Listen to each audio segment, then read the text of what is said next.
தீர்க்கதரிசி இப்படியா சொல்லுகிறார். 3 காரியங்களை ஆண்டவரை பற்றி அங்க பதிவிடுகிறத பார்க்கிறோம்.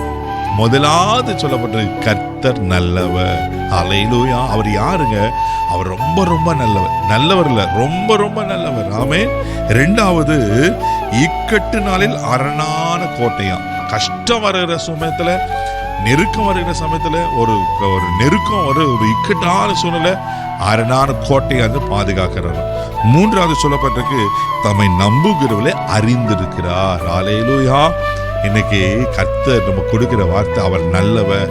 நான் நல்லவர் என்பதை புரிஞ்சு கொள்ளுங்க அப்படின்னு ஆண்டு சொல்றாரு. இன்னைக்கு ஆண்டவரே நீங்க நல்லவர் தான், ஆனா என் வாழ்க்கையில நல்ல நன்மையான காரியங்கள் இல்லையே அப்படின்னு கலங்குறீங்களா? பயப்படாதீங்க. அவர் நல்லவரும் நன்மை செய்கிறவருமா இருக்கிறாராம். அவர் நல்லவராக இருக்கிறதுனால அவர் செய்கிற காரியம் என்ன தெரியுமா? நன்மை செய்கிற தேவனா இருக்கிறார். இன்னைக்கு உங்களுக்கு ஒரு நன்மையை ஆண்டு தரப்போகிறார்.